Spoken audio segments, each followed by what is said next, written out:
Now this is the other type of Australian stock saddle that's now awesomely popular in America.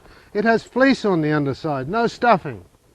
That's because what is very common in America today is horses like this. This is a full-on quarter horse. Very quick, fast turning horse. But as you can see, unlike the other horse we just talked about, there's no dip here. It's a big broad shoulder right there. Up here, that's where you want that saddle to sit, and you want it to be touching all the way along here. This guy's only 4 years old, so he's still a bit humpy back here, but he'll straighten out shortly. Now, this sits down on the horse because it's fleece. Now let's put that on. And now you see how flat that saddle is sitting. It's touching here. The bearing surface of this saddle doesn't happen until it's in here. So don't worry about that leading edge being up there.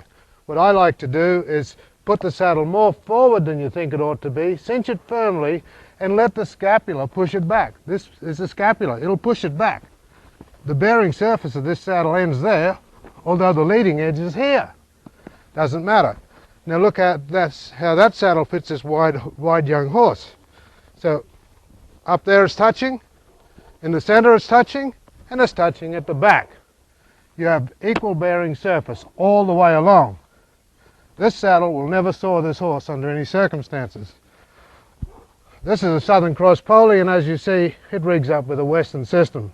Use a tackerberry on it. It's wonderful. Of course, it comes with horns and without horns, but there's your fleece line saddle. Now, 90% of the saddles we sell to trail riders in America today are fleece lined, because 90% of the horses have a back similar to this, round and fairly straight, mostly derivatives of quarter horses. But a lot of other breeds have wider shoulders and straight backs, like Arabs and many Tennessee Walkers, and certainly Icelandics and Connemara ponies, and lots of horses have wide withers and straight backs.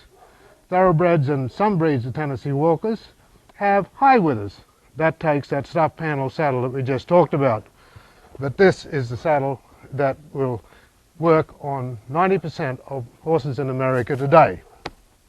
The other thing about this saddle, and indeed the stuff panel we talked about, is the tree is adjustable. It's made out of timber and metal, in this case timber and aluminum. I can bend the tree to make it fit the withers.